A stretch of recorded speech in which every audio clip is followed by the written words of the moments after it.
अस्सलाम वालेकुम स्टूडेंट्स, कैसे हैं आप लोग। उम्मीद करती हूँ आप लोग खैरियत से होंगे। आज हम लोग क्लास 9 में फर्स्ट चैप्टर हमने कंप्लीट कर दिया था पिछले लेक्चर्स में। आज हम लोग करेंगे चैप्टर नंबर 2 को कंप्लीट। ठीक है, उसके जो पीछे के क्वेश्चंस हैं, बुक के पीछे के जो क्वेश्चंस हैं, न्यूमेरिकल्स हैं, जो एमसीक्यूज हैं, उसको सॉल्व करेंगे। सबसे पहले हम सॉल्व करने जा रहे हैं एमसीक्यूज को।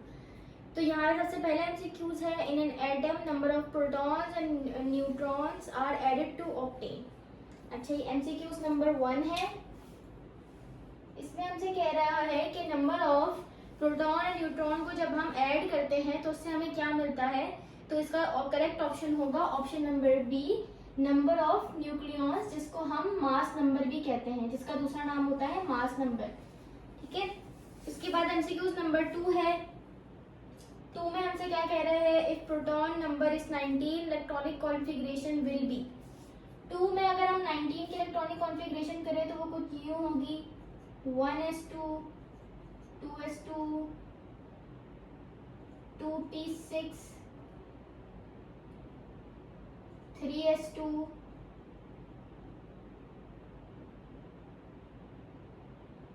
3p6, 4s2। कितने हो गए? ये हो गया हमारे पास 10, 18 और यहाँ पर आ जाएगा 1। 19 के लिए हमारे पास इलेक्ट्रॉनिक कॉन्फ़िगरेशन ये हो जाएगी। तो ये क्या हो रही है, पहले शेल में एक इलेक्ट्रॉन आ रहा है 1, कॉमा दूसरे शेल में 8 इलेक्ट्रॉन आ रहे हैं 8, कॉमा तीसरे शेल में भी 8 इलेक्ट्रॉन आ रहे हैं और चौथे शेल में 1 आ रहा है। तो इसका करेक्ट ऑप्शन हो जाएगा ऑप्शन नंबर बी। ठीक है, यहाँ पे लिख देती हूँ मैं, बी जो है वो करेक्ट हो जाएगा। उसके बाद थर्ड एमसीक्यूज है, if nucleon number of potassium is 39 number of neutrons will be. Nucleon number का मतलब क्या होता है कि मास नंबर हमें 39 दिया हुआ है पोटेशियम का। पोटेशियम का जो एटॉमिक नंबर होता है यानी कि जो Z होता है वो 20 होता है। तो आप 39 माइनस 20 करवा लो तो हमारे पास जो करेक्ट ऑप्शन निकल कर आ जाएगा वो आ जाएगा, सॉरी, हमारे पास इसका एटॉमिक नंबर 19 होता है। तो यहाँ पे माइनस 19 करवाएंगे तो 39 में से 19 को माइनस करवा देंगे तो हमारा आंसर निकल कर आ जाएगा 20 न्यूट्रॉन्स। सही है, इसका ऑप्शन 20 है, सी करेक्ट हो जाएगा। उसके बाद फोर्थ एमसीक्यूज पर आते हैं। The isotope C12 is present in abundance of. Carbon जो है, कार्बन C12 जो है वो नॉर्मल हमारा कार्बन है, वो हमारी दुनिया में बहुत ज़्यादा मौजूद है। इवन हम लोग खुद कार्बन से बने हुए हैं। इस दुनिया की हर चीज़ तकरीबन जो है वो कार्बन से मिलकर बनी है। ठीक है, तो हमारा जो करेक्ट ऑप्शन होगा वो होगा 98.8%, जो कि है ऑप्शन नंबर सी। उसके बाद 5 पर आते हैं, electronic configuration is distribution of. Electronic configuration किसकी डिस्ट्रीब्यूशन अभी हमने करके देखा, इलेक्ट्रॉन की डिस्ट्रीब्यूशन होती है। तो ये इलेक्ट्रॉन ऑप्शन नंबर सी 5 का करेक्ट हो जाएगा। एमसीक्यूज नंबर 6 में कह रहा है, which one of the following is most penetrating. ना इलेक्ट्रॉन इतना पेनिट्रेटिंग होता है, ना प्रोटॉन, ना अल्फा पार्टिकल। न्यूट्रॉन इन चारों ऑप्शन में सबसे ज्यादा होता है, अगर न्यूट्रॉन नहीं तो फिर अल्फा पार्टिकल। ठीक है, तो यहाँ पर हो जाएगा 6 का ऑप्शन नंबर डी, न्यूट्रॉन। 7 पर आते हैं, कह रहा है how many subshell in L shell, यानी कि एल का मतलब क्या है, दूसरा शेल। पहला होता है के, दूसरा होता है एल, तीसरा होता है एम, चौथा होता है एन। 1 2 3 4। के अंदर हमारे पास एक ही सबशेल होता है, एल के अंदर 2 सबशेल होते हैं, इसके अंदर 3 होते हैं और एन के अंदर 4 सबशेल होते हैं। तो एल शेल के अंदर कितने सबशेल होंगे, 2, जो कि है option number B. De Broglie 8 है 7 के बाद। उसमें क्या कह रहा है, de Broglie extended the wave particle duality to electron an. De Broglie की जो हाइपोथेसिस है वो 1923 में आई थी, जिसका है करेक्ट ऑप्शन नंबर सी, 1923। उसके बाद एमसीक्यूज नंबर 9 है, name the material of screen which use in Rutherford atomic model. Rutherford के एटॉमिक मॉडल में क्या किया था, उन्होंने एक ऐसी स्क्रीन लगाई थी, सही है, गोल्ड फॉइल के आगे, जो कि थी जिंक सल्फाइड की, ZnS। ठीक है। ये जिंक सल्फाइड की जो स्क्रीन होती है ये फोटो सेंसिटिव होती है, यानी कि जब इस पे लाइट आके टकराती है, ठीक है, या इलेक्ट्रॉन्स आके टकराते हैं तो होता क्या है, ये ग्लो करती है वहाँ से।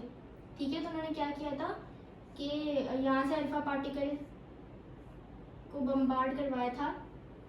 ठीक है, इससे क्या हुआ था कि ये जब आके ये टकराते थे तो यहाँ पर ग्लो होता था, जो कि जिंक सल्फाइड की वजह से होता था। तो ये ऑप्शन नंबर 9 का बी करेक्ट हो जाएगा। अब आ जाते हैं 10 पे, जो कि लास्ट है। Which rays are use for sterilisation of medical instrument. तो याद रखना आप लोग, गैमा रेज को मेडिकल सेंटर्स में इस्तेमाल किया जाता है ताकि जो इंस्ट्रूमेंटेशंस होती हैं वहाँ की, जितने भी इंस्ट्रूमेंट होते हैं उनको स्टेलाइज करवाने के लिए, उनको साफ करने के लिए गैमा रेज उनके ऊपर लगाई जाती है। तो ऑप्शन नंबर सी करेक्ट हो जाएगा, जो कि है गैमा रेज। इसके बाद अब हम आ जाते हैं, ये तो हमारा एमसीक्यूज का सेक्शन हो गया। अब हम आ जाते हैं अपने शॉर्ट क्वेश्चन आंसर्स पे।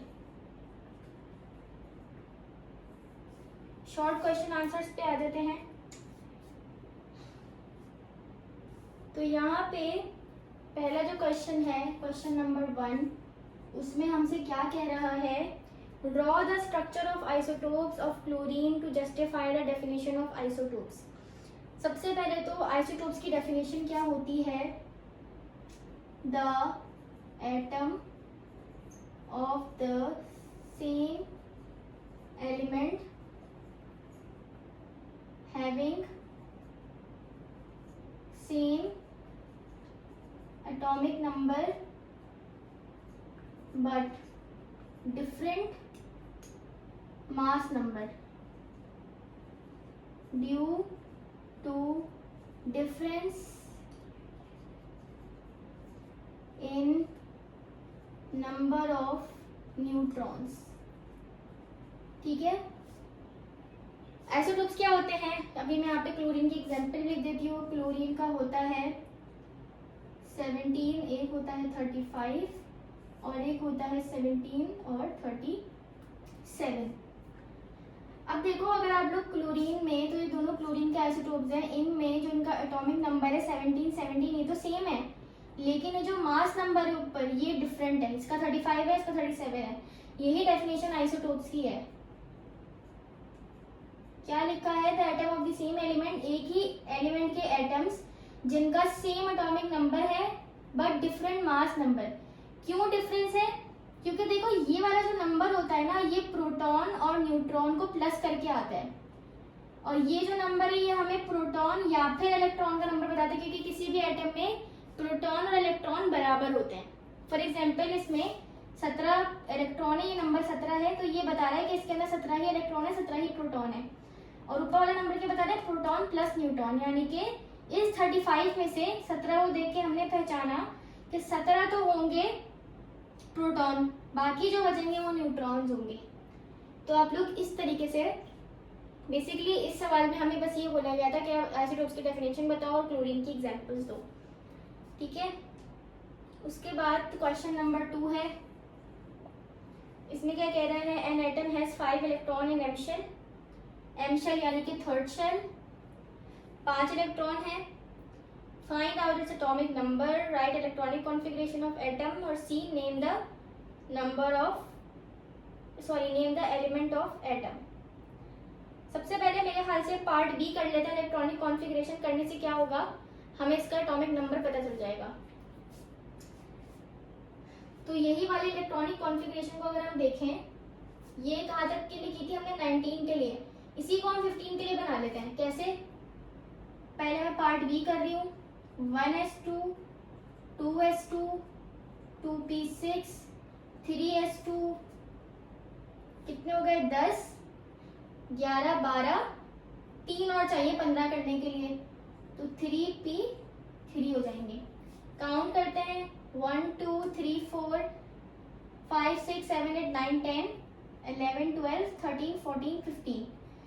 इलेक्ट्रॉनिक कॉन्फ़िगरेशन अब देखो ये मैंने कैसे की, क्योंकि इसने बोला था सवाल में कि एम शेल के अंदर 5 इलेक्ट्रॉन आ रहे होंगे। ये हमारा पहला शेल, ये हमारा दूसरा शेल और ये हमारा तीसरा शेल। तीसरे शेल में मैंने कितने इलेक्ट्रॉन डाले, एस में 2 से ज्यादा नहीं आ सकते, एस में 2 डाले, बचे 3, तो वो पी में डाल दिए। तो इससे मुझे पता चला कि भाई जो पार्ट ए में बता देती हूँ कि एटॉमिक नंबर जो है इस एलिमेंट का वो है 15, है ना।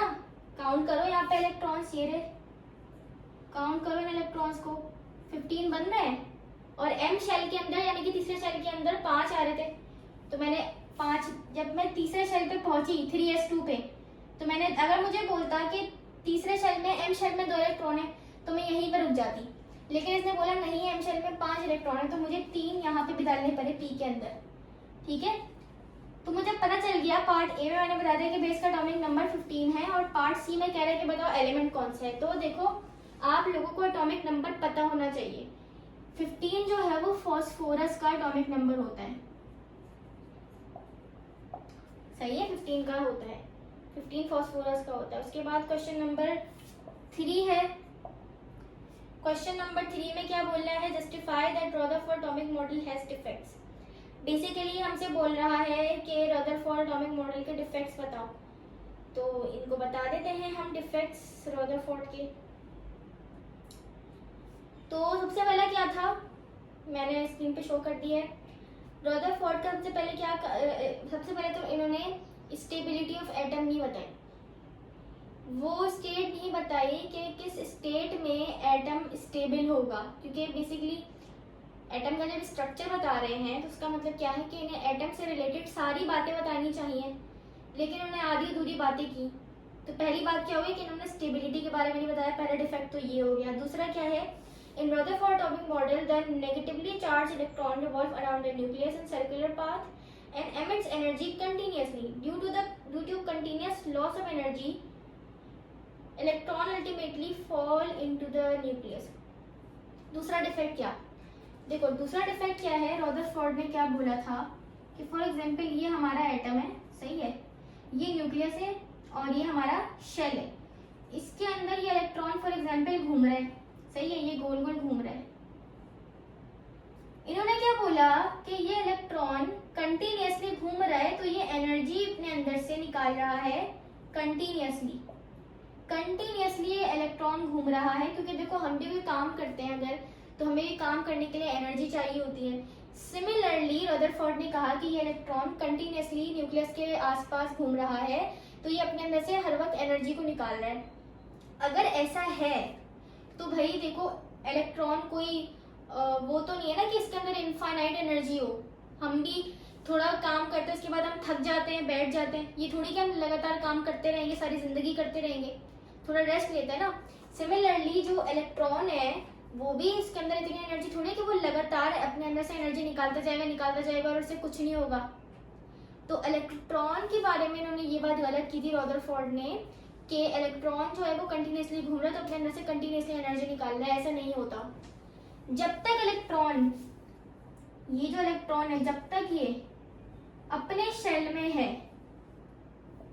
इट्स शेल, अपने शेल में है, तब तक वो कंटिन्यूअसली एनर्जी नहीं निकालेगा घूमते हुए। अगर ये जंप करता है लोअर और हायर ऑर्बिट में, अगर तो ये जंप करता है लोअर और हायर ऑर्बिट में तो ही इलेक्ट्रॉन एनर्जी निकालेगा, उसके अलावा ये एनर्जी नहीं निकालेगा घूमते हुए। तो दूसरा डिफेक्ट तो ये हो गया। तीसरा क्या है, if the revolving electron continuous emits energy, then there would be a continuous spectrum, but in contrast to it we get line spectrum from the atom of element। तीसरी रदरफोर्ड ने क्या बात बोली कि ये इलेक्ट्रॉन कंटिन्यूअसली घूम रहा है तो ये हमें कंटिन्यूअस स्पेक्ट्रम देगा।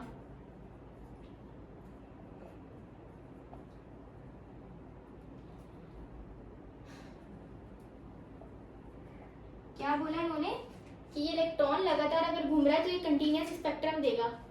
हालांकि ये बात तो गलत थी। कंटिन्यूअस स्पेक्ट्रम क्या होता है, जैसे आप रेनबो देखते हो, रेनबो में 7 कलर एकदम जुड़े हुए होते हैं, ये हमारा कहलाता है कंटिन्यूअस स्पेक्ट्रम, सही है। और एक होता है हमारा लाइन स्पेक्ट्रम। लाइन स्पेक्ट्रम कैसा होता है कि आपके कलर्स होंगे, कलर्स के बीच में काला काला गैप होगा, फिर कलर्स होंगे, जैसे रेनबो के बीच में मैं क्या करूँ, ब्लैक कलर के गैप्स डाल दूँ, तो ये हमारा होता है लाइन स्पेक्ट्रम। रदरफोर्ड ने बोला था कि इलेक्ट्रॉन कंटिन्यूसली घूम रहा है तो कंटिन्यूसली वो एनर्जी निकाल रहा है तो कंटिन्यूस स्पेक्ट्रम मिलेगा, लेकिन रियलिटी में हमें कंटिन्यूस नहीं बल्कि लाइन स्पेक्ट्रम मिला, यानी कि कुछ कभी लाइट्स थी, कभी ब्लैक था बिल्कुल, फिर लाइट्स थी, फिर ब्लैक था। तो ये जब ही होता है जब हमें एनर्जी कंटिन्यूसली ना मिल रही हो, ठीक है। इलेक्ट्रॉन देखो मैंने क्या बोला, एनर्जी कब निकाल रहा है, जब वो जंप कर रहा है, उसके अलावा नहीं निकाल रहा। तो जब वो जंप करेगा तो वो एनर्जी निकालेगा, फिर रुक जाएगा, फिर जंप करेगा, फिर निकालेगा, उसके अलावा नहीं निकाल रहा। तो इस वजह से ये वाली बात हो गई गलत, और असल में हमें मिला लाइन स्पेक्ट्रम, ये था सही, ठीक है। तो ये टोटल 3 डिफेक्ट्स थे रदरफोर्ड एटॉमिक मॉडल के। उसके बाद इसको रब कर लेते हैं। उसके बाद क्वेश्चन नंबर 4 है हमारे पास, शॉर्ट क्वेश्चन आंसर का ही, जिसमें कह रहा है describe wave duality of electron of de Broglie hypothesis. अच्छा, उसके बाद डी ब्रोगले हाइपोथेसिस है, डी ब्रोगले क्वेश्चन नंबर 4 है। डी ब्रोगली की हाइपोथेसिस बताने का कह रहा है इस क्वेश्चन में, ठीक है। अब इधर डी ब्रोगले ने क्या किया था, अभी हमने देखा भी था कि 1923 में डी ब्रोगले ने जो है वो अपने हाइपोथेसिस दी थी। डी ब्रोगले ने क्या कहा था, इन्होंने कहा था कि इलेक्ट्रॉन की 2 नेचर्स होती हैं, एक पार्टिकल नेचर होती है, एक वेव नेचर होती है, यानी कि इलेक्ट्रॉन पार्टिकल की सूरत में भी पाया जाता है और वेव की सूरत में भी पाया जाता है। इस बात को प्रूव करने के लिए इन्होंने 2 इक्वेशंस का सहारा लिया। एक इक्वेशन थी हमारे पास E = hf, जो दी थी मैक्स प्लैंक ने, और एक थी E = mc², जो कि दी थी आइंस्टाइन ने, ठीक है। इन्होंने क्या करवाया, इन दोनों इक्वेशन को यूज करा, इन दोनों इक्वेशन को इन्होंने करवाया कंपेयर, ठीक है। अब यहाँ पे ये जो F होता है, ये F बराबर होता है C/λ के। अच्छा, मैं यहाँ पे आपको बता दूं, ये जो H है ये प्लैंक्स कांस्टेंट होता है, F जो है फ्रीक्वेंसी होती है, M जो है वो मास होता है इलेक्ट्रॉन का, और C जो है वो स्पीड ऑफ लाइट होती है। अभी जो फ्रीक्वेंसी होती है ये बराबर होती है C/λ के। ये जो लैम्डा है ये होती है वेवलेंथ,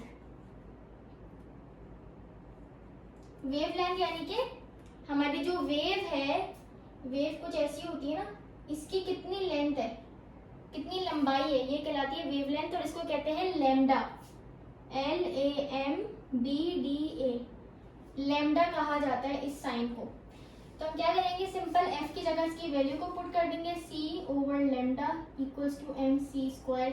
यहाँ से स्क्वायर है, यहाँ पे c है, ये आपस में कैंसिल हो जाएंगे, h/λ = mc बचेगा। अच्छा, मोमेंटम जो होता है, अगर आप लोगों को मोमेंटम का फॉर्मूला पता हो तो P = mv होता है, मास इनटू वेलोसिटी। अगर आप यहाँ पे देखो तो ये मास है और c क्या है, वेलोसिटी है, वेलोसिटी ऑफ लाइट। तो ये वेलोसिटी है, ये मास है, तो क्या मैं इसकी जगह p लिख सकती हूँ, h/λ = p। तो ये फाइनल इक्वेशन दी थी डी ब्रोगले साहब ने, ठीक है। तो ये डेरिवेशन जो कि मैं आपको पिक्चर में भी शो कर दी है, ये आप लोगों को आनी चाहिए, ये सवाल में पूछी जाती है, ठीक है। सारी चीजें मेंशन है इसके अंदर कि कौन सा सिंबल क्या है, तो आप लोग इसको देख लेना। उसके बाद क्वेश्चन नंबर 5 है,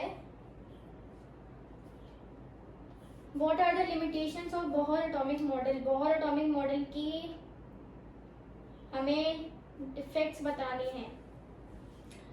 तो पहली बात क्या है limitations of Bohr atomic model में, कि Bohr's model of an atom fail to explain the Zeeman effect. सबसे पहली बात क्या, बोहर ने जो है वो एटम के ऊपर जीमैन इफेक्ट नहीं बताया, यानी कि हमारी जो देखो दुनिया है ना, उसके अंदर दो किस्म की फील्ड्स पाई जाती हैं। एक कहलाती है इलेक्ट्रिक फील्ड, एक कहलाती है मैग्नेटिक फील्ड। ठीक है, तो जब भी कोई साइंटिस्ट किसी भी चीज के ऊपर काम कर रहा होता है तो उसका ये काम होता है कि वो उस चीज के बारे में पूरी डिटेल दे, आधी अधूरी नहीं बल्कि पूरी बात बताए। बोहर ने भी आधी बातें बताई, इसी तरीके से रदरफोर्ड ने भी आधी बातें बताई। तो बोहर ने एटम के ऊपर जीमैन इफेक्ट नहीं बताया, यानी कि उन्होंने ये बात नहीं बताई कि एटम के ऊपर मैग्नेटिक फील्ड का क्या असर होगा। सही है। इसी तरीके से उन्होंने it also fail to explain the Stark effect. इन्होंने स्टार्क इफेक्ट क्या होता है, स्टार्क इफेक्ट का मतलब होता है एटम के ऊपर इलेक्ट्रिक फील्ड का क्या असर होगा, इन्होंने ये बात भी नहीं बताई। तीसरा क्या, it deviates the Heisenberg uncertainty principle. इन्होंने हेजनबर्ग अनसर्टेनिटी प्रिंसिपल की मुखालफत की। हेजनबर्ग अनसर्टेनिटी प्रिंसिपल क्या कहता था कि हम इलेक्ट्रॉन का मोमेंटम और इसकी पोजीशन नहीं बता सकते। हालांकि बोहर ने क्या कहा था कि बोहर ने इलेक्ट्रॉन की पोजीशन बता दी कि इलेक्ट्रॉन इधर पाया जाएगा, जो कि बात गलत थी, क्योंकि हम नहीं बता सकते। इलेक्ट्रॉन बहुत तेज घूम रहा होता है एटम के अंदर, तो बहुत मुश्किल होता है उसकी पोजीशन को बताना, तो उन्होंने ये गलत बात बताई। उसके बाद लास्ट बात क्या, it could not explain the spectra obtain from larger atoms.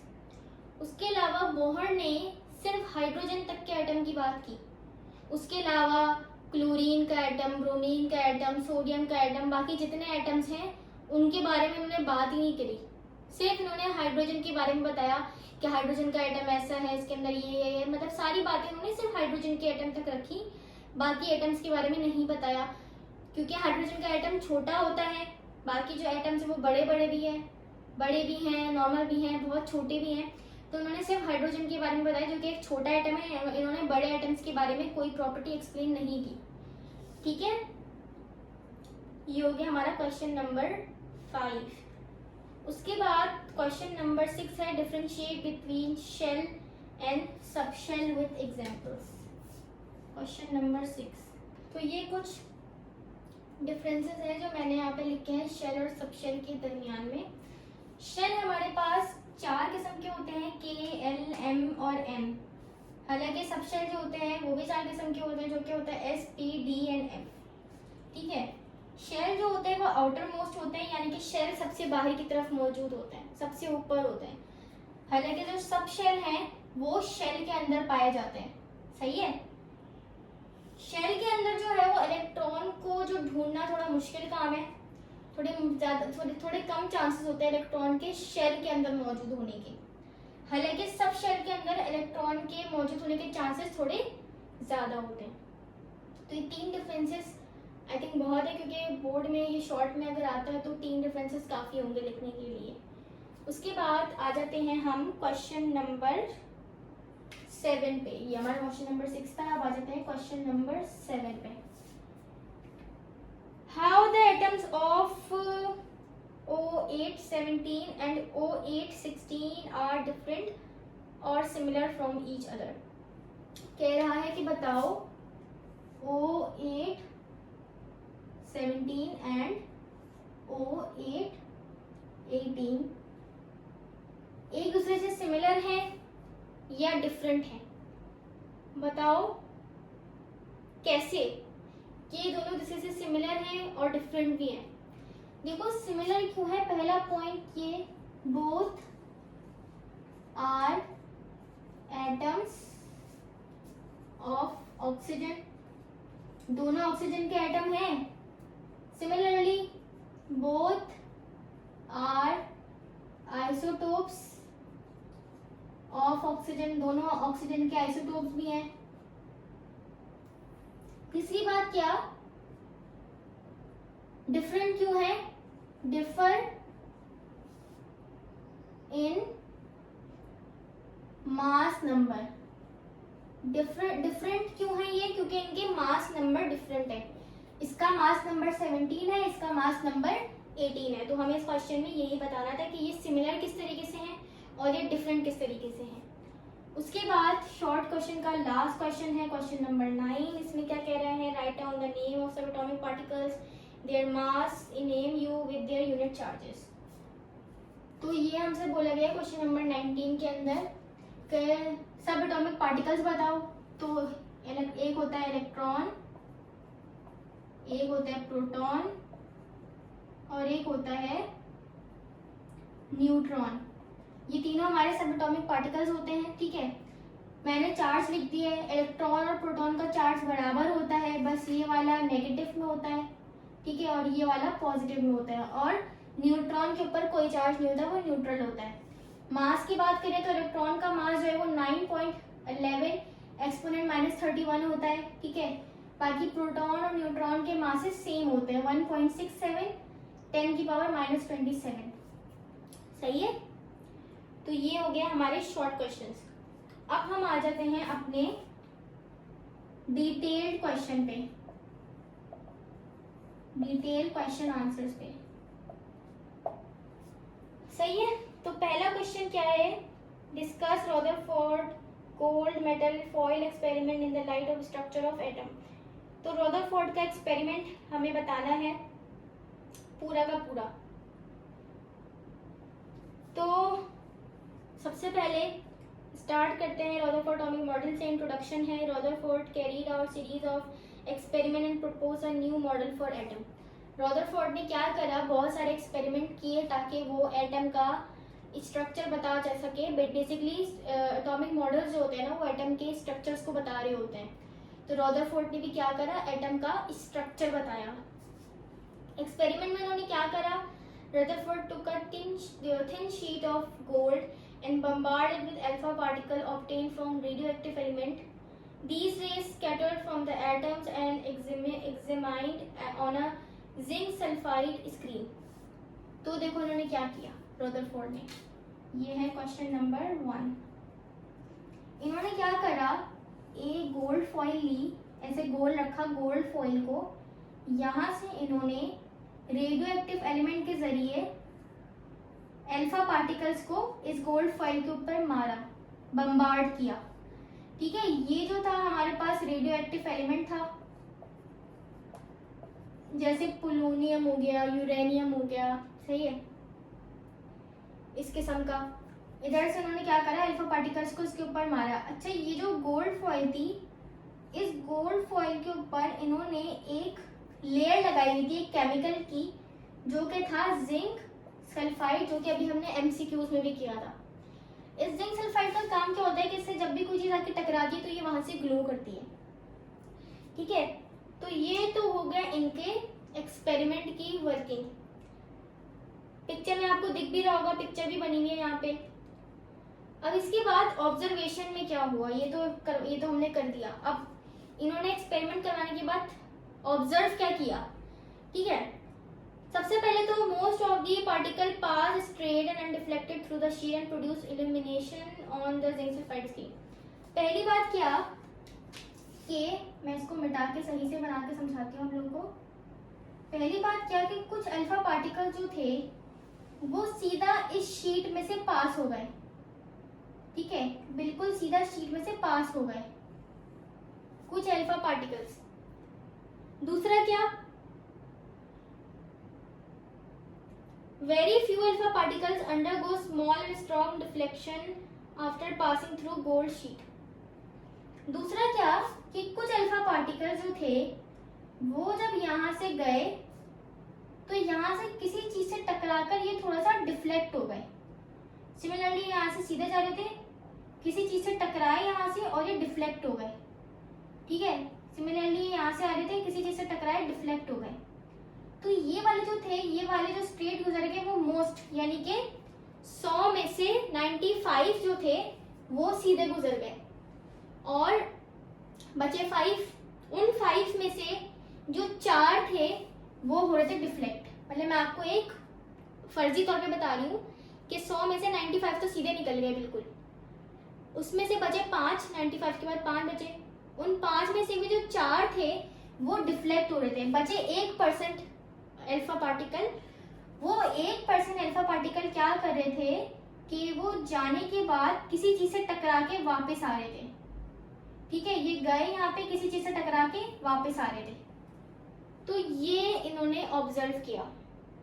उसके बाद कॉन्क्लूजन क्या निकाला उन्होंने, रदरफोर्ड ने क्या बोला, पहला पॉइंट लिखा हुआ है, according to Rutherford an atom consist of 2 parts, nucleus and extra nuclear part. Rutherford ने क्या बोला कि अगर हम एटम का स्ट्रक्चर देखें तो एटम के अंदर 2 चीजें होती है, एक होता है न्यूक्लियस और एक ये जो खाली जगह है, ये जो पूरी खाली जगह आप लोगों को दिख रही है, ये पूरी खाली जगह, इसको इन्होंने बोला एक्स्ट्रा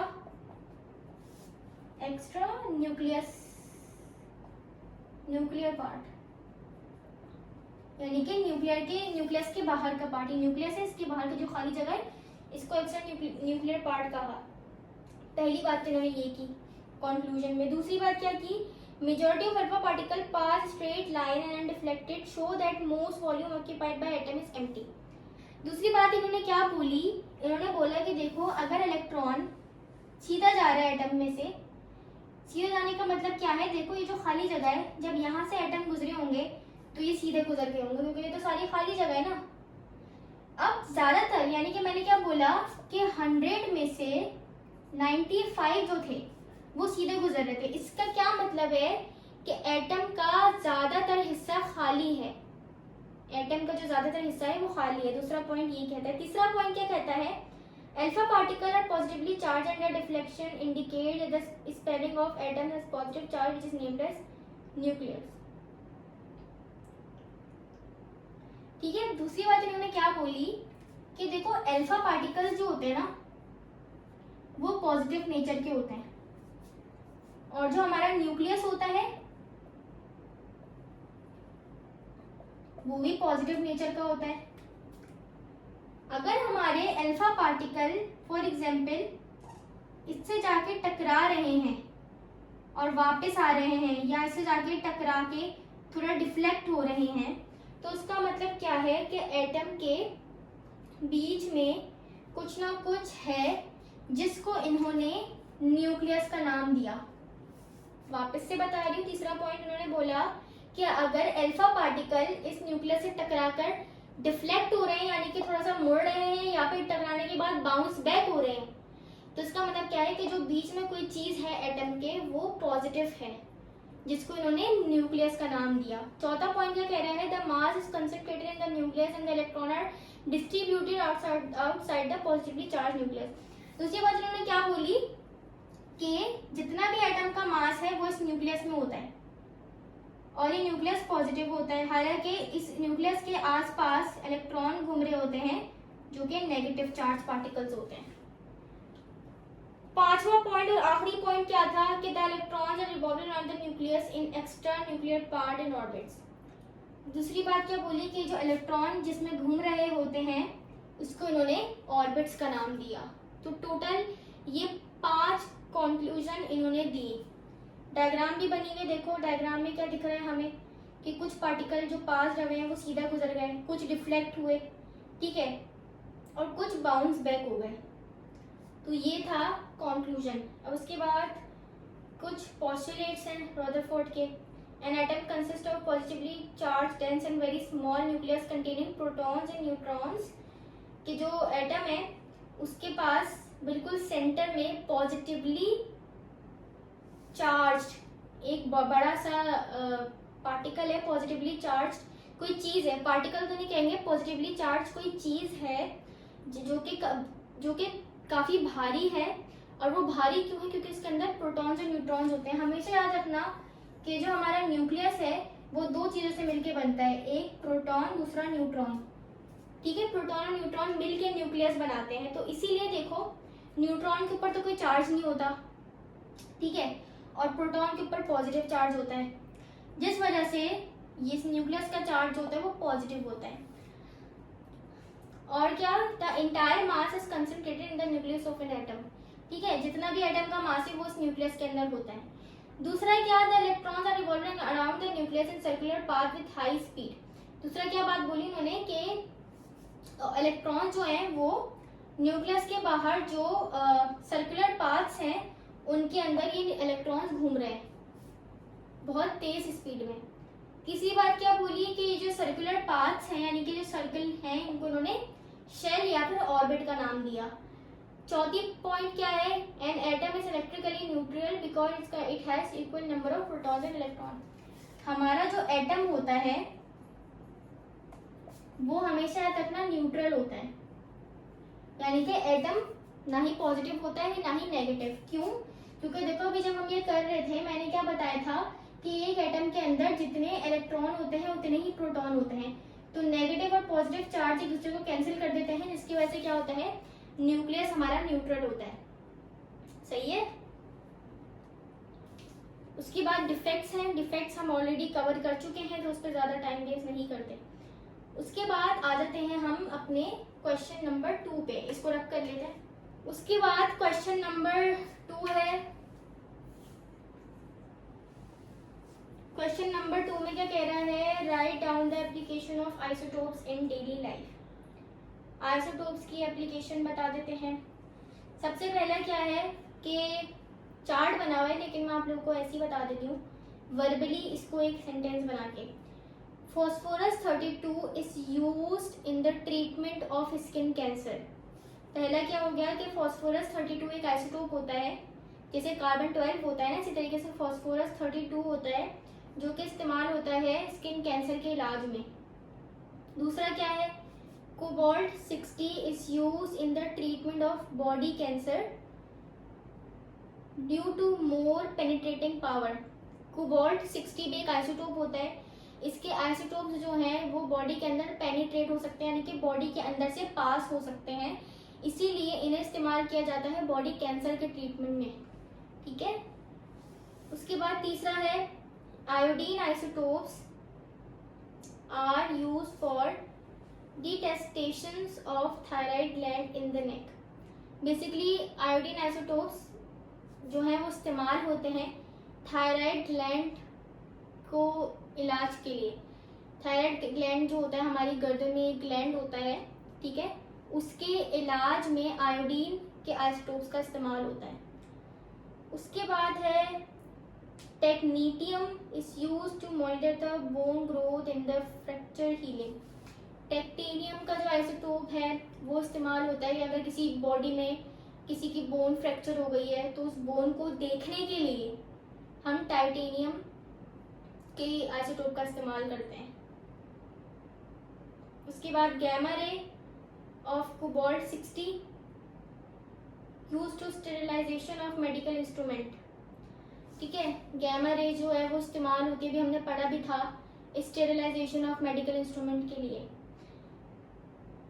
और ये आई थिंक बहुत हैं इतने यूजेस, क्योंकि ये शॉर्ट में आते हैं, लॉन्ग में नहीं आते। उसके बाद क्वेश्चन नंबर 3 है।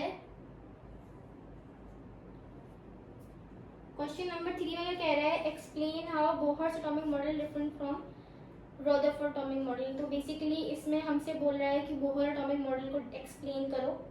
अभी हमने रदरफोर्ड देखा, अब बोहर देखते हैं। तो नील बोहर एटॉमिक मॉडल, इसमें क्या कहा, इसमें इंट्रोडक्शन है, this theory was proposed by Niels Bohr. Niels Bohr ने दी थी। इनके पोस्टुलेट्स क्या थे, इन्होंने बातें क्या क्या बताई थी। एक तो इन्होंने क्या बोला, the atom has fix orbit in which negatively charge electron is revolving around the positive charge nucleus.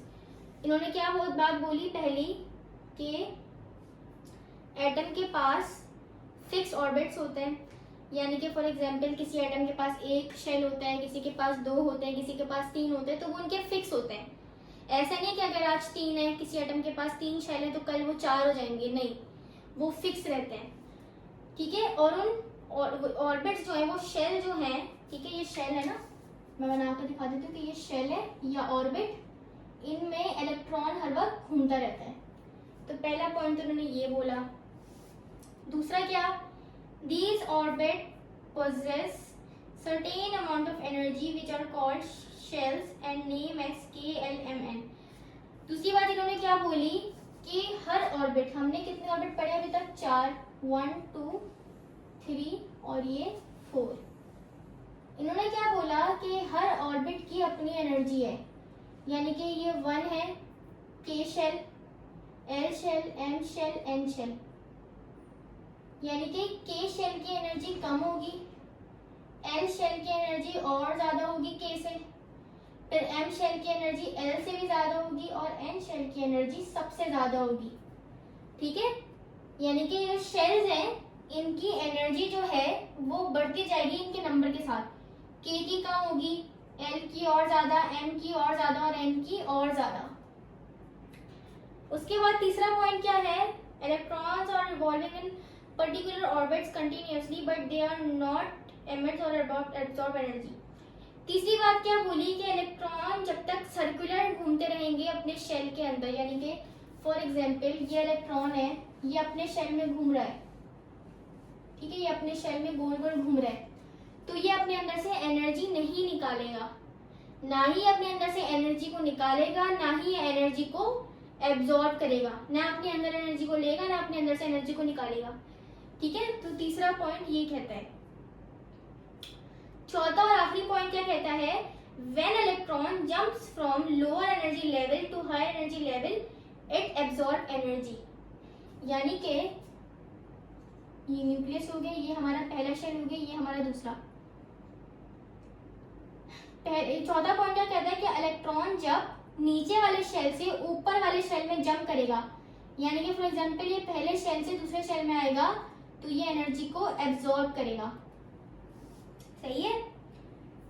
उसके बाद एक पांचवा पॉइंट भी आप लोग इसमें बना लेना, बिल्कुल इसके जैसे मैं बता रही हूँ आप लोगों को, आप लोग लिख लो, when electron jump from higher energy level to lower energy level it emits energy.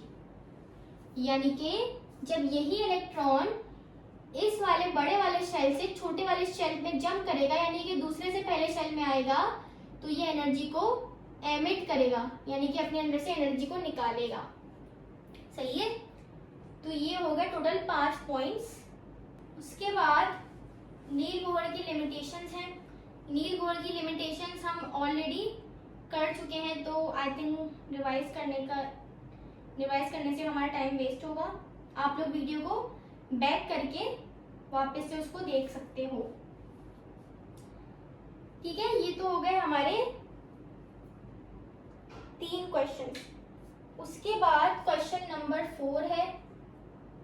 Question number 4 में क्या कह रहा है, describe wave particle duality of electron of de Broglie hypothesis. De Broglie hypothesis हम कर चुके हैं। ठीक है, जो हमने शॉर्ट क्वेश्चन में किया है वही लॉन्ग के लिए होगी, क्योंकि वो उतनी ही है, उससे ज्यादा बड़ी ना बुक में दी हुई है और ना आप लोगों को करनी है। उसके बाद क्वेश्चन नंबर 5 है। क्वेश्चन नंबर 5 है। क्वेश्चन नंबर 5 में क्या कह रहा है, how are cathode rays produce, what are their major characteristics. Basically हमें जो डिस्चार्ज ट्यूब एक्सपेरिमेंट है जिसके जरिए इलेक्ट्रॉन डिस्कवर हुआ, हमें वो पूरा ही बताना है। ठीक है, इस तरीके के कभी कभार बोर्ड में भी घुमा फिरा के पूछ लेता है, तो कैथोड रेज से याद रखना कि यहाँ पे इलेक्ट्रॉन की बात हो रही है। तो हम इसको कर लेते हैं।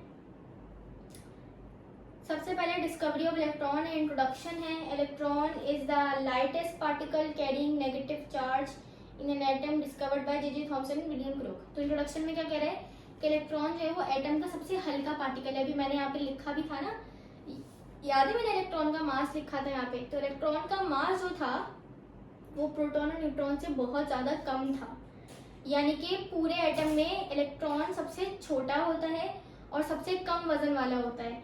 उसके अलावा इलेक्ट्रॉन के ऊपर नेगेटिव चार्ज होता है। ठीक है, और इलेक्ट्रॉन को डिस्कवर किसने किया था, 2 लोगों ने मिलकर किया था, जे थॉमसन और विलियम क्रूक। उसके बाद अपैरेटस में क्या है, अपैरेटस में हमने the apparatus used for this type of experiment is called discharge tube, which consists of glass tube fitted with 2 metal electrodes connected to high voltage source and a vacuum pump।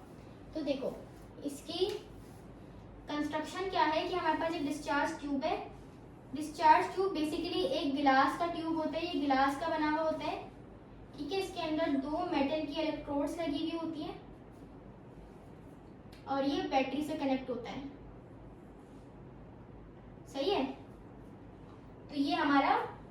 Discharge tube, अच्छा यहाँ पे इसके pump भी लगा हुआ होता है, ठीक है, ये पंप होता है। तो ये हमारा डिस्चार्ज ट्यूब होता है पूरा, ये ग्लास का बना हुआ होता है, इसके अंदर दो मेटल इलेक्ट्रोड्स होती हैं, एक होती है पॉजिटिव, एक होती है नेगेटिव, ठीक है। जो बैटरी के पॉजिटिव टर्मिनल से कनेक्ट है वो पॉजिटिव, जो बैटरी के नेगेटिव टर्मिनल से कनेक्टेड है वो नेगेटिव। पॉजिटिव वाली को कहते हैं एनोड, नेगेटिव वाली को कहते हैं कैथोड। ये जो प्लेट्स है ना, मैं इनकी बात कर रही हूँ, ये वाली प्लेट कैथोड कहलाएगी, ये वाली प्लेट एनोड कहलाएगी, ठीक है। उसके बाद वर्किंग में क्या लिखा है, व्हेन इलेक्ट्रोड, मैं आपको पहले वैसे ही बता देती हूँ, फिर हम इसको रीड कर लेंगे, ठीक है। तो बेसिकली होता क्या है, हम सबसे पहले इधर से क्या करते हैं कि इस डिस्चार्ज ट्यूब के अंदर जो प्रेशर है उसको कम करा के हम तकरीबन ले आते हैं 0.1 या फिर 1 मिलीमीटर्स ऑफ मर्क्यूरी तक, ठीक है। इस पंप से हम अंदर का प्रेशर कर देते हैं 1 मिलीमीटर्स ऑफ मर्क्यूरी। उसके बाद क्या करते हैं, हम इलेक्ट्रिसिटी को पास करते हैं। गैसेस की एक प्रॉपर्टी होती है कि वो बहुत कम प्रेशर के अंदर जब उनके अंदर से बिजली पास की जाती है तो वो बिजली को पास कर लेती हैं। अब यहाँ पे होता क्या है कि जब हम यहाँ से इलेक्ट्रिसिटी देते हैं तो यहाँ पे जो गैस है, ठीक है, इलेक्ट्रिसिटी देने पर यहाँ से निकलकर इलेक्ट्रॉन्स मूव करना शुरू हो जाते हैं इस पॉजिटिव प्लेट की तरफ, बहुत तेजी से भागना शुरू हो जाते हैं इलेक्ट्रॉन्स निकल के इस नेगेटिव प्लेट से पॉजिटिव प्लेट की तरफ। बीच में जो भी गैस के आयन्स होते हैं ना, ये उनको आयनाइज कर देते हैं और इनके अंदर से भी इलेक्ट्रॉन को बाहर निकाल देते हैं। तो ये सारे इलेक्ट्रॉन मिलकर जो है वो पॉजिटिव प्लेट पर जाके जमा होते हैं। अच्छा, यहाँ पे पॉजिटिव प्लेट के पीछे यहाँ पर अगेन जिंक सल्फाइड की कोटिंग हुई होती है। तो जब ये इलेक्ट्रॉन इस पॉजिटिव प्लेट के पास आते हैं तो ये जाकर पीछे टकराते हैं, जिसकी वजह से एक ब्लूइश ग्रीन ग्लो प्रोड्यूस होता है, ठीक है। पॉजिटिव प्लेट के पीछे ब्लूइश ग्रीन ग्लो प्रोड्यूस होता है, जिससे ये बात पता चली थी विलियम क्रूक को कि भाई कोई तो एटम के अंदर एक ऐसा पार्टिकल है जो कि नेगेटिव चार्ज रखता है, और जो कि देखो नेगेटिव चार्ज से कैसे पता चला, जब भी कोई नेगेटिव चीज होगी तो वो भागेगी पॉजिटिव की तरफ, पॉजिटिव चीज होगी भागेगी नेगेटिव की तरफ। तो इनको इस बात से पता चला कि अगर ग्लो पॉजिटिव के पीछे प्रोड्यूस हो रहा है तो इसका मतलब ये है कि कोई भी पार्टिकल जो है अगर वो पॉजिटिव की तरफ आया तो वो खुद नेगेटिव होगा। तो उस वक्त उनको लगा कि ये जो आ रही है इसके पास ये कोई वेव है, ये रेज है कोई, इसीलिए इन्होंने इस रेज का नाम कैथोड रखा। उस वक्त इन्हें नहीं पता था कि ये इलेक्ट्रॉन्स है, ये पार्टिकल्स है, ये समझे कि ये जो यहाँ पे ग्लो बना रही है ये कोई रेज है, शुआएं हैं, ठीक है। फिर बाद में जाके पता चला कि नहीं वो तो पार्टिकल था, फिर उन्होंने कैथोड रेज को हटा के नाम इलेक्ट्रॉन रखा। तो अब वर्किंग पढ़ते हैं। When electrodes inside evacuated discharge tube are connected with high voltage source at very low pressure, ठीक है। ये जो प्लेट्स हैं ये बहुत लो प्रेशर पे बहुत हाई वोल्टेज, यहाँ से हम लोग हाई वोल्टेज दे रहे होते हैं, हाई वोल्टेज पे कनेक्ट होती हैं, ठीक है। प्रेशर क्या होता है, 1 मिलीमीटर ऑफ मर्क्यूरी होता है। As the high voltage current start passing between electrodes as a strike of blue light originates and travel in straight line from cathode to anode, जैसे हम बिजली को पास करते हैं तो कुछ रेज हैं जो इस तरफ जाकर इधर ग्लो प्रोड्यूस करती हैं, ठीक है। और ये ग्लो कहाँ प्रोड्यूस होता है, नेगेटिव नहीं बल्कि पॉजिटिव पे, यानी कि ये जहां से निकल रही है वहां नहीं बल्कि उसके ओपोजिट, अगर नेगेटिव से निकल रही है तो पॉजिटिव ओपोजिट की तरह जाके ग्लो प्रोड्यूस करती हैं।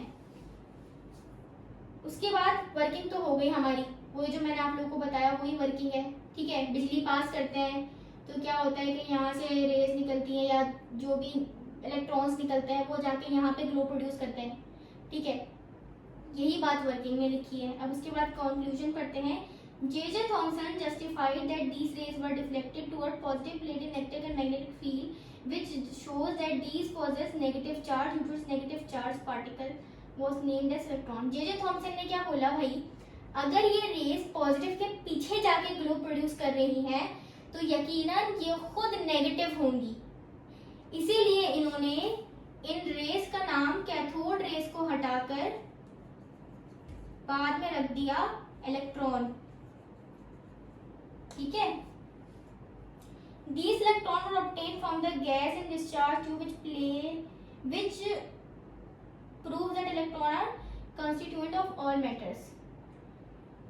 ये जो इलेक्ट्रॉन थे वो गैस, मैंने बताया ना कि डिस्चार्ज ट्यूब के अंदर कोई ना कोई गैस तो होगी ना, क्योंकि हवा तो हर जगह मौजूद है और हवा में गैसेस हैं, तो ये इस गैसेस के इलेक्ट्रॉन्स निकले थे। ये जो गैसेस के इलेक्ट्रॉन हैं यहाँ से भी निकले थे इलेक्ट्रॉन्स और इस गैसेस के अंदर से भी निकले थे, क्योंकि देखो जब कोई फॉर एग्जांपल ये हमारा एटम था, ये इलेक्ट्रॉन था, जब कोई चीज भागती हुई दौड़ती हुई आके से टकराई तो उसने क्या करा, इस इलेक्ट्रॉन को धक्का देके एटम से बाहर निकाल दिया। तो ये हुआ था, यहाँ पे जो एटम थे ना गैसेस के, उनके अंदर से इलेक्ट्रॉन निकाल दिए थे। ठीक है।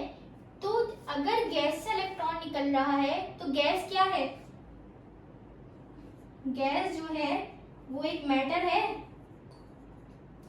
और मैटर तो हर चीज है, ये बोर्ड मैटर है, ये पेन मैटर है, ठीक है, मैं खुद मैटर हूं। तो हम ये इसका मतलब क्या है कि इलेक्ट्रॉन हर मैटर का हिस्सा है, हर मैटर के अंदर पाया जाता है इलेक्ट्रॉन, हर एटम के अंदर पाया जाता है। इससे ये बात प्रूफ होती है। उसके बाद आ जाते हैं प्रॉपर्टीज ऑफ कैथोड रेस पर। They travel in straight line from cathode to anode. पहली बात क्या कि ये जो कैथोड रेज हैं, जिनको बाद में इलेक्ट्रॉन का नाम दिया गया, ये कैथोड से एनोड की तरफ चल के आती हैं, इधर से इधर भागती हैं। दूसरा क्या, they produce sharp shadow of an opaque object placed in their path. अच्छा, ये जो ग्लो प्रोड्यूस करती है ना, अगर मैं इसके आगे हाथ रखूंगी तो मेरे हाथ का शैडो बनाएंगी ये रेस। ठीक है, तो दूसरी बात ये होगी। तीसरी बात क्या, they have negative charge and bend toward positive plate in electric and magnetic field. कि ये नेगेटिव चार्ज रखती है खुद कैथोड रेस। ठीक है, कैथोड रेस जो है ये खुद नेगेटिव होती हैं, तो ये मैग्नेटिक और इलेक्ट्रिक फील्ड में पॉजिटिव प्लेट की तरफ बेंड होंगी, यानी कि खुद नेगेटिव है तो पॉजिटिव प्लेट की तरफ भागेंगी। चौथा क्या, these rays when strike with glass and other material cause material glow। कि जब ये रेस किसी भी चीज से जाके टकराएंगी तो ये वहां पे ग्लो प्रोड्यूस करेंगे। जैसे देखो यहाँ पे इन्होंने ग्लो प्रोड्यूस करा। ठीक है, तो ये हो गया हमारी प्रॉपर्टीज ऑफ कैथोड रेस, और ये हो गया हमारा कैथोड रेस किस तरीके से प्रोड्यूस हुई थी, इसका experiment. Describe the Schrodinger atomic model. Schrodinger atomic model बताएं।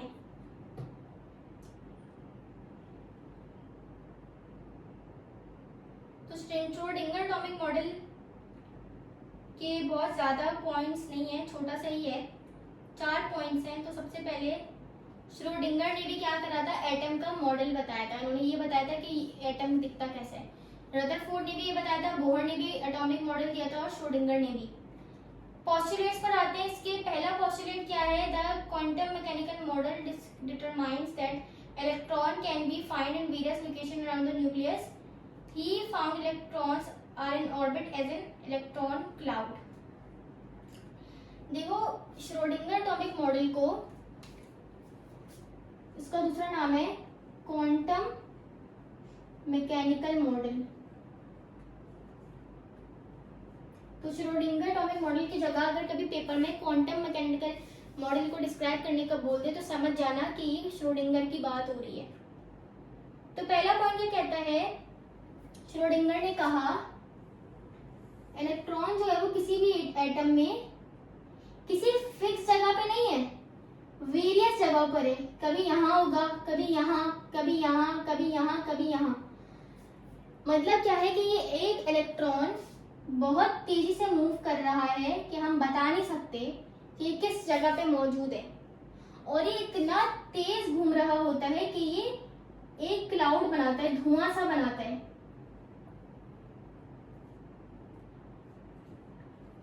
इतना तेज घूम रहा होता है ये कि ये वहां पे धुआं सा बना देता है, जिसको उन्होंने बोला इलेक्ट्रॉन क्लाउड। दूसरा क्या, each energy subshell in an orbit have different shapes which determine the presence of electron. दूसरी बात इन्होंने क्या बोली कि हर ऑर्बिट के अंदर सबशेल होता है और हर सबशेल का अलग शेप होता है। ठीक है, हर ऑर्बिट के अंदर सबशेल होता है और हर सबशेल का अलग शेप होता है और उसके शेप से हम इलेक्ट्रॉन की मौजूदगी का पता लगा सकते हैं। सही है। उसके बाद है तीसरा, different subshell of orbitals are different subshell of orbits are orbital named as SPDNF with different shape, as S is spherical and P is dumbbell shape। तीसरे पॉइंट में उन्होंने बताया कि सबशेल जो है वो S, P, D and F होते हैं और इनके सबके अलग अलग शेप होते हैं। जैसे S का जो होता है वो स्फेरिकल होता है, गोल। P का जो होता है वो डम्बल शेप होता है, डम्बल, जैसे डंबल होता है ना जिम में, वैसा शेप होता है। इसके बाद चौथा पॉइंट ये कहता है the number and kind of atomic orbitals depends on the energy subshell. जो एटम के ऑर्बिटल्स हैं वो एनर्जी को बताते हैं, जैसे कि S की एनर्जी कम होगी, P की एनर्जी और ज्यादा, D की एनर्जी और ज्यादा और F की एनर्जी बहुत ही ज्यादा। ठीक है। अच्छा, तो क्वेश्चन नंबर 7 में हमसे क्या कह रहा है कि describe briefly the experiment which provide clue and evidences of electron, proton और न्यूट्रॉन इन एटम। बोले वो एक्सपेरिमेंट बताओ जिसके जरिए इलेक्ट्रॉन, प्रोटॉन और न्यूट्रॉन डिस्कवर हुए। इलेक्ट्रॉन को तो हमने देख लिया है, प्रोटॉन और न्यूट्रॉन को देखते हैं। तो डिस्कवरी ऑफ प्रोटॉन बिल्कुल सेम है डिस्कवरी ऑफ इलेक्ट्रॉन की तरह। ठीक है, बस यहाँ पे क्या होता है कि हम ये जो कैथोड है ना, ये जो कैथोड है ये थोड़ा सुराख वाला लेते हैं, इसको कहा जाता है परफोरेटेड कैथोड। अब होता क्या है, मैं यहीं से समझा रही हूँ। होता क्या है, अगेन हम यहाँ पे प्रेशर को 1 मिलीमीटर ऑफ मर्करी कर देते हैं, हाई वोल्टेज देते हैं, पंप लगा हुआ होता है, एनोड और कैथोड लगी हुई होती है। बस कैथोड जो होती है परफोरेटेड होती है, सुराख वाली होती है। होता क्या है, जब बिजली पास करती हैं तो यहाँ पॉजिटिव से निकल के बीच में जो इलेक्ट्रॉन्स होते हैं, जो बीच में एटम्स होते हैं, उनके प्रोटॉन्स को भी बाहर निकाल देती हैं ये रेस। ठीक है, यहाँ से प्रोटॉन्स भागते भागते जाते हैं यहाँ पे कैथोड पे। कैथोड परफोरेटेड है तो इस सुराख में से क्या होते हैं, जैसे फॉर एग्जाम्पल ये प्रोटॉन आ रहे, ये सुराख से निकलकर एक पॉइंट पे जमा होकर यहाँ पे ग्लो प्रोड्यूस करवाते हैं। सही है, इस सुराख में से निकल के, परफोरेटेड कैथोड है ना, सुराख में से प्रोटॉन निकलकर यहाँ पे ग्लो प्रोड्यूस करवाते हैं। अब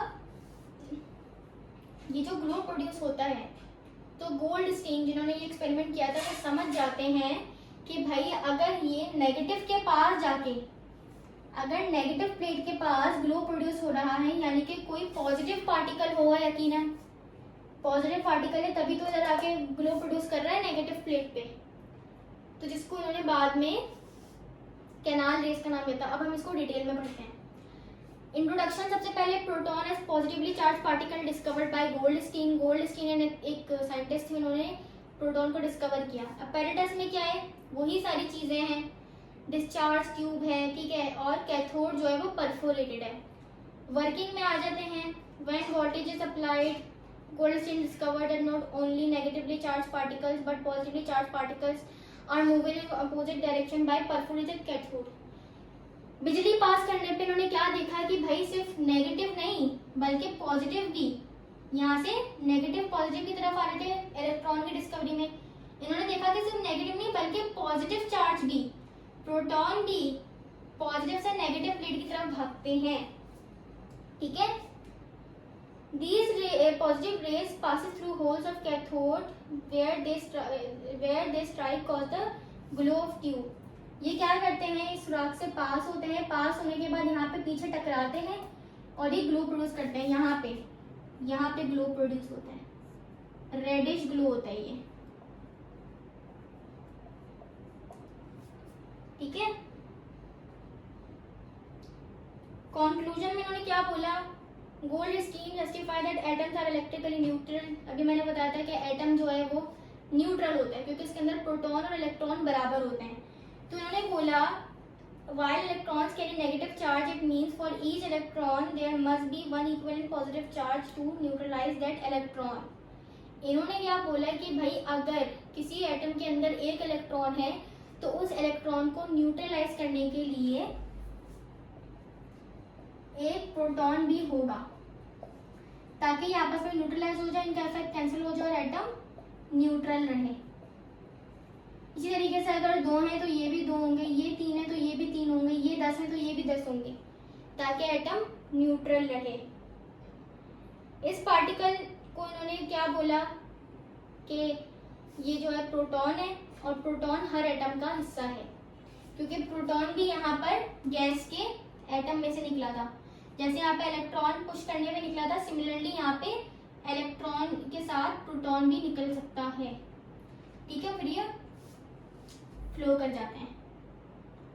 उसके बाद है प्रॉपर्टी ऑफ कैनाल रेस. जैसे यहाँ पे सबसे पहले इलेक्ट्रॉन को कैथोड रेस का नाम दिया था, सिमिलरली प्रोटॉन की डिस्कवरी पे प्रोटॉन को कैनाल रेस का नाम दिया था. फिर बाद में इन्हें कैनाल रेस हटा के प्रोटॉन का नाम दे दिया गया. सही है. तो उनकी प्रॉपर्टीज पढ़ते हैं. पहला क्या है, दे travel in straight line from anode towards cathode. पहला पॉइंट ये कहते हैं कि ये एनोड से कैथोड की तरफ यानी कि पॉजिटिव से नेगेटिव की तरफ मूव करते हैं.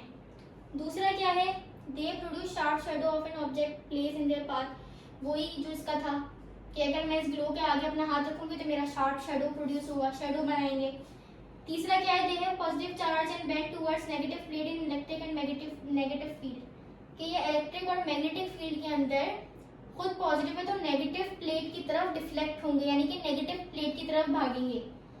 चौथा क्या है, the mass of proton is 1836 time more than electron. यानी कि हम ये कह सकते हैं कि एक प्रोटॉन का वजन बराबर है 1836 इलेक्ट्रॉन. यानी कि अगर मैं तराजू में एक तरफ एक प्रोटॉन रखूंगी तो मुझे इसको बराबर करने के लिए 1836 इलेक्ट्रॉन रखने पड़ेंगे तो जाके बैलेंस होगा. ठीक है, ये तो हो गया हमारा डिस्कवरी ऑफ प्रोटॉन जो कि बिल्कुल सेम था डिस्कवरी ऑफ इलेक्ट्रॉन की तरह. अब हम आ जाते हैं डिस्कवरी ऑफ न्यूट्रॉन पे. तो जेम्स चैडविक ने क्या किया था कि एक बेरिलियम की पतली सी थिन फॉइल ली थी. जैसे हमारे पास एल्युमिनियम फॉइल होती है ना, बिल्कुल पतली सी.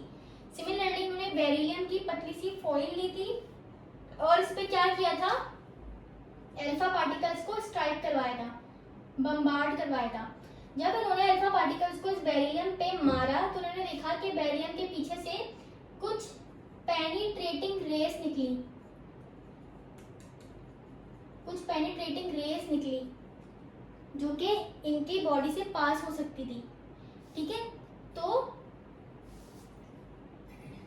apparatus में क्या था, he took a paper of beryllium and a source of alpha rays. कि इन्होंने बेरिलियम का पेपर लिया और अल्फा पार्टिकल की सोर्स ली यानी कि अल्फा पार्टिकल जहां से आ रहे हैं वो लिया. वर्किंग में क्या लिखा है, James Chadwick bombarded alpha particles on beryllium and he found that when alpha particles bombarded on beryllium some penetrating radiations were given out. फिर इन्होंने क्या देखा कि जब मैंने अल्फा पार्टिकल्स को बेरिलियम पे मारा तो बेरिलियम पे मारने पे क्या हुआ, पीछे से कुछ पेनिट्रेटिंग रेस निकली. उसके बाद कंक्लूजन पर आते हैं. इन्होंने क्या बोला कि ये जो रेस हैं ये मटेरियल पार्टिकल है. ठीक है, मटेरियल पार्टिकल है यानी कि ये भी हर एटम के अंदर पाई जाती हैं.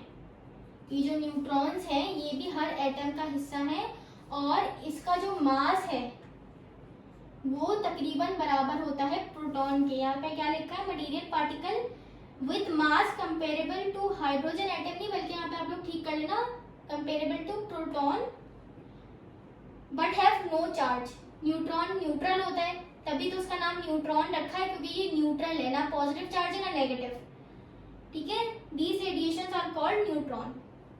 अब इक्वेशन देखो, बेरिलियम लिखा हुआ है Be, जिसके ऊपर इसका एटॉमिक नंबर लिखा है 9, नीचे लिखा हुआ है 4, फिर प्लस हीलियम है, हीलियम का एटॉमिक नंबर जो है वो 2 है और मास नंबर जो है वो 4 है। ये एरो के बाद देखो ताकि क्या बना रहा है, कार्बन बना रहा है C12 और नीचे 6 प्लस एक न्यूट्रॉन निकला। हुआ क्या कि बेरिलियम और हीलियम आपस में मिक्स हो गए। मिक्स होने से क्या हुआ कि इनका एटॉमिक नंबर बदल गया, मास नंबर बदल गया और एक न्यूट्रॉन बाहर निकल गया जो कि यहाँ पे ऐसे निकला होगा। ये न्यूट्रॉन्स बाहर निकल गए होंगे और यहाँ पर कहीं पर कार्बन बन गया होगा, क्योंकि कार्बन का जो एटॉमिक नंबर होता है वो 6 होता है, मास नंबर 12 होता है। सही है। उसके बाद properties of neutrons, the neutrons are neutral particle, neutral होते हैं। दे हैव नो चार्ज, कोई चार्ज नहीं होता। The mass of neutron is almost equal to that of proton, neutron का मास प्रोटॉन के बराबर होता है। और न्यूट्रॉन जो होते हैं वो मोस्ट पेनिट्रेटिंग होते हैं। अभी हमने एमसीक्यूज में भी किया था, तो न्यूट्रॉन हमारे पास मोस्ट पेनिट्रेटिंग होते हैं। उसके बाद लास्ट क्वेश्चन है, क्वेश्चन नंबर 8। इसमें क्या कह रहे हैं, how many protons, neutrons and electron are present in the following elements. सबसे पहले है, लिख देती हूँ मैं यहाँ पे, न्यूट्रॉन्स निकालने, प्रोटॉन निकालने और इलेक्ट्रॉन निकालना है। 2 मैं करवाऊंगी, 2 आप लोग खुद करोगे। पहला है Fe 56 और 26। देखो ये वाला नंबर जो है ना, ये आता है प्रोटॉन और न्यूट्रॉन को प्लस करके, और ये वाला प्रोटॉन का नंबर है या फिर इलेक्ट्रॉन का नंबर है, सॉरी। तो ये जो 56 है ये प्रोटॉन और न्यूट्रॉन को प्लस करके आता है, और ये 26 जो है वो प्रोटॉन या फिर इलेक्ट्रॉन का नंबर बता रहा है। अगर मुझे न्यूट्रॉन निकालने हैं, तो यहाँ पे देखो मुझे क्या करना पड़ेगा, इस नंबर में से ये जो प्रोटॉन है ये हटाना पड़ेंगे, तो मेरे पास बच जाएगा न्यूट्रॉन। तो मैं क्या करूंगी, न्यूट्रॉन निकालने के लिए जो 56 है, 56 में से माइनस कर दूंगी प्रोटॉन का नंबर, ये नीचे है प्रोटॉन का नंबर 26। तो जो हमारे पास निकल कर आएगा वो आ जाएगा, बचे 30, तो 30 न्यूट्रॉन्स आ जाएंगे। ठीक है। उसके बाद अगर मुझे प्रोटॉन और इलेक्ट्रॉन निकालने, तो ये लिखा हुआ प्रोटॉन भी 26 है, इलेक्ट्रॉन भी 26 है। इसी तरीके से दूसरा वाला देखते हैं, O 17 और 8। अब इसमें मुझे अगेन न्यूट्रॉन निकालना है, तो मैं क्या करूंगी, इस 17 में से माइनस करवा दूंगी प्रोटॉन का नंबर जो कि 8 है, क्या बचेगा 9, सॉरी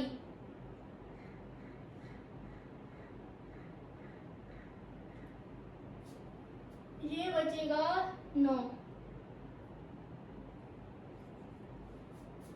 ठीक है। इलेक्ट्रॉन और प्रोटॉन निकालने के लिए क्या है, ये आ जाएगा, ये इलेक्ट्रॉन का नंबर है, यही प्रोटॉन का नंबर है। सिमिलरली जो बाकी के 2 हैं, वो बाकी के जो 3 है वो आप लोग खुद करने की कोशिश करना। ठीक है, इंशाल्लाह आप लोगों से हो जाएंगे, मुश्किल नहीं है। ठीक है, तो आज के लेक्चर को हम यहीं तक रखते हैं, फिर मिलते हैं आपसे नेक्स्ट लेक्चर में। तब तक के लिए अल्लाह हाफिज़।